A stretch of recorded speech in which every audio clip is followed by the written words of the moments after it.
नमस्कार, मैं हरबंस नागोके। आपने जब सफ़र की शुरुआत करते हैं कई गाड़ियों में लिखा होता है कि सवारी अपने सामान की खुद जिम्मेदार है। एक बात और भी है, God help those who help themselves. ये दोनों ही चीज़ें अब कश्मीर घाटी में लागू हो गई हैं। सवारी अपने सामान की खुद जिम्मेदारी है। हाल ही में जिस तरीके के कुछ हमले आतंकवादियों ने एक समुदाय के करने शुरू किए हैं और कुछ दुकानदारों को भी अपना गोली का निशाना बनाया है, तो अब सरकार ने कह दिया है अपने सामान की जिम्मेदारी खुद है। और क्योंकि आप लगा लीजिए सीसीटीवी कैमरे, तो सरकार के ये दावे सारे गलत साबित हो रहे हैं कि हम सुरक्षा देंगे, हम जो निर्वाचित सदस्य हैं और अगर यहाँ से कश्मीरी हिंदू जो हैं विस्थापित हैं या और हैं जाते हम उन्हें सुरक्षा देंगे। मगर आप ही के अब सुरक्षा दावों की पोल खुल रही है। अब आपने कह दिया है कि सीसीटीवी लगाइए, वो अपने जो ऑफिस है या घर है या दुकान ना है, वहाँ से एंट्री टू एग्जिट जो पॉइंट है 40 मीटर तक आप अपने कैमरे लगा के रखिए। यानी कि वहाँ का कश्मीरी कोई अगर हिंदू है, अगर उसके पास थोड़ी सी दुकान करता है, सीसीटीवी लगाएगा तो अच्छा खासा खर्चा होगा। क्योंकि एक कैमरे से तो काम बनेगा नहीं, कम से कम उसे 4 कैमरे लगाने पड़ेंगे। सरकार तो कैमरे दे नहीं रही है। हालांकि सुरक्षा के दावों कहते हम पूरा पुख्ता प्रबंध किए हैं, ये सरकार ताल ठोक रही है। लगता है हाथी के दांत खाने के और दिखाने के और। आइए, इससे बड़ा और दुर्भाग्य क्या हो सकता है कि अब संशय पैदा हमारे केंद्रीय गृह राज्य मंत्री ने राज्यसभा में कर दिया है। हिंदू हिंदू होता है, चाहे वो दलित समाज का हो या कश्मीरी पंडित हो या दूसरा हो या राजपूत हो, वो हिंदू ही कहलाता है। मगर कश्मीर घाटी में जो फिगर दी जा रही है, जो अल्पसंख्यक जो हैं वो हिंदू ही हैं, चाहे वो कश्मीरी पंडित हैं चाहे और हैं, उनके लिए ये अब कहा गया है कि एक कश्मीरी पंडित एंड अदर हिंदू, यानी कि कश्मीरी पंडित को अलग कर दिया गया है और हिंदुओं को अलग कर दिया गया है। कहा यह गया है कि पिछले 5 सालों में 34 माइनॉरिटी की किलिंग हुई है। 2021 में बताया गया है कि 11 अल्पसंख्यक समुदाय के मरे हैं, उसमें 9 हिंदू हैं। यानी कि हिंदू मतलब ये हुआ कि जो अप्रवासी है, जो जम्मू कश्मीर के निवासी नहीं हैं, वो हिंदू नहीं है जम्मू कश्मीर के। हाँ, जो 11 टोटल मरे उसमें 2 का मतलब है कश्मीरी पंडित मारे गए हैं। ये जो बांट गए हैं, अब हिंदू ही कश्मीरी पंडित अलग कर दिए गए राज्यसभा में और दूसरे हिंदुओं को अलग कर दिया। ये बात अलग है कि सरकार जो आंकड़ों का खेल बताती है तो वो यही दावा करती है कि हमने आतंकवाद को बहुत कम किया है। निस्संदेह आतंकवाद कम जरूर हुआ है, उसका थोड़ा सा स्वरूप बदला है, जैसे टारगेट किलिंग होती है। खुद ही राज्यसभा में जो केंद्रीय गृह राज्य मंत्री है, उन्होंने जो बयान दिए कि पिछले 3 सालों में 14 हिंदू मारे गए, अनंतनाग में, श्रीनगर में, कुलगाम में, पुलवामा में। यानी कि जो 14 हिंदू मारे गए हैं अप्रवासी थे, कोई बिहार का, कोई कर्नाटक का, कोई अलग अलग, कोई उत्तर प्रदेश का, कोई पंजाब का, इन्हें कहते हैं हिंदू। मगर 4 कश्मीरी पंडित भी मारे गए हैं। तो एक सवाल नया खड़ा हो गया, तो क्या कश्मीरी पंडित हिंदू नहीं है?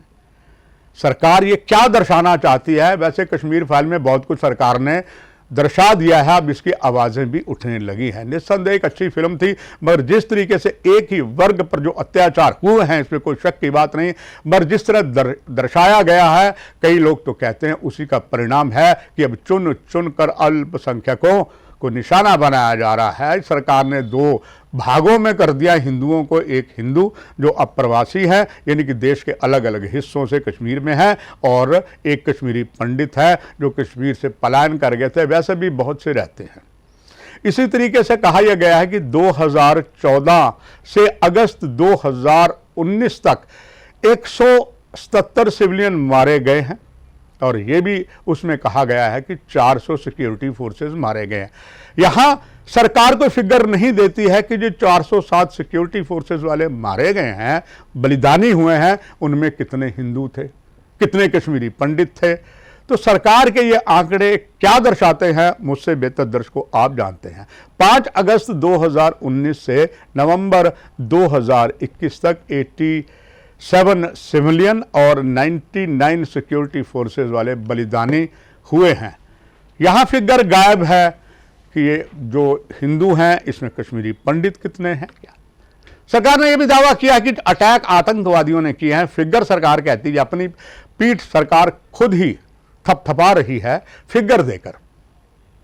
फिगर है 2018 में 417 आतंकवादियों के हमले हुए, ज्यादा हैं, मगर 2019 में इनका ग्राफ कम होकर 255 हो गया। निस्संदेह पर सरकार यह बताने में विफल रही कि 2019 में जब हमने धारा 370 को हटाया था तो चप्पे चप्पे पर सुरक्षा बल वाले तैनात थे।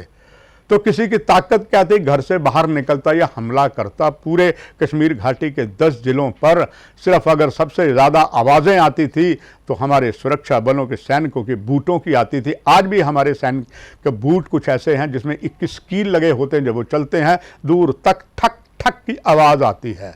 2019 में 255 हमले हुए, 2020 में 244, मगर 2021 में 299 हो गए।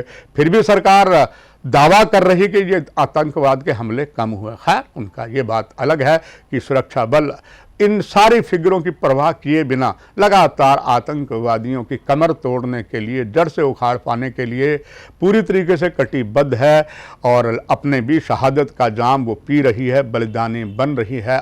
आज भी 2 दक्षिण कश्मीर के तराल पुलवामा में आतंकवादी सुरक्षा बलों ने मारे हैं, जो ग्वाजुतुल हिंदे और लश्कर तौबा आतंकी संगठन से हैं, और यही वो 2 खूंखार आतंकवादी थे जिन्होंने सरपंच की हत्या की थी। अगर देखें, पिछले 4 आतंकी हमले 24 घंटों में हुए हैं और ये ज़्यादा हमले जो लोकल पर।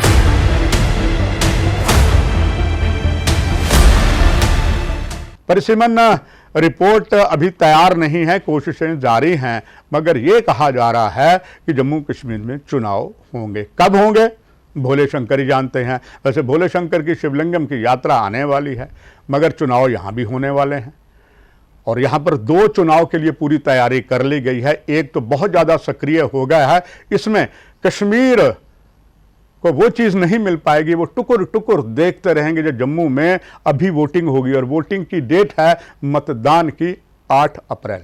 दर्शकों, चौंकिए नहीं, सचमुच 8 अप्रैल को जम्मू में मतदान होना है। अगर आप पत्रकार हैं और आपने पूरे ड्यूज भर दिए हैं तो आप 8 तारीख को नया जम्मू प्रेस क्लब का चुनाव होना है, उसमें आप वोट डाल सकते हैं अपनी मर्जी से।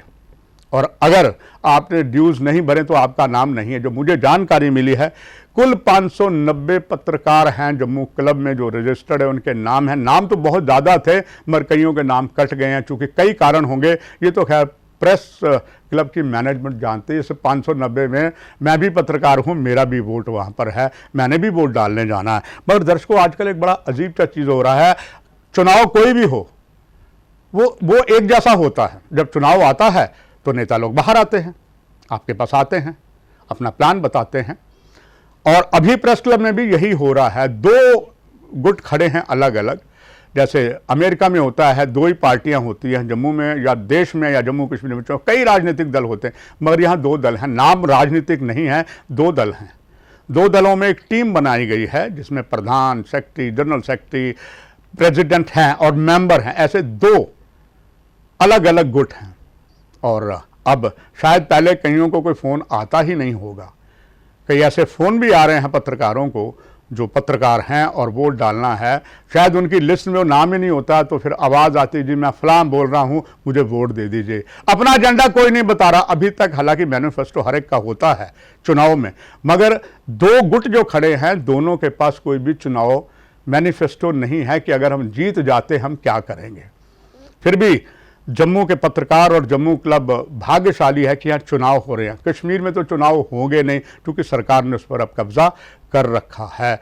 और कुल मिलाकर चुनाव कोई भी हो, जो दूसरा चुनाव है वो भी डिस्ट्रिक्ट गुरुद्वारा प्रबंधक कमेटी का ऑनरेबल कोर्ट ने कह दिया है। अपना पिंड छुड़ाने के लिए कोर्ट के आदेश से पहले ही प्रशासन ने कुछ डिस्ट्रिक्ट गुरुद्वारा प्रबंधक कमेटी के सदस्य बनाए हैं कि ये भी देख रेख करेंगे। उनमें से कई ऐसे सदस्य हैं, उनका ये दावा है और हमारे जेल के मीडिया में उन्होंने कार्यक्रम में कहा भी था कि हमने तो कहा नहीं किसी को, हम नहीं चाहते हमारा नाम हो, हम चाहते हैं चुनाव हो। यानी कि डिस्ट्रिक्ट गुरुद्वारा प्रबंधक कमेटी के चुनाव के लिए बिगुल बजाने का आदेश ऑनरेबल कोर्ट ने दे दिया है, सरकार तैयारी करेगी। तो चलिए, विधानसभा के चुनाव हों ना हो ये बात अलग है, मगर 2 चुनाव तो हैं, एक 8 अप्रैल को होना है और एक डिस्ट्रिक्ट गुरुद्वारा प्रबंधक कमेटी का चुनाव भी जल्दी होना है। बस आज के कार्यक्रम में इतना ही।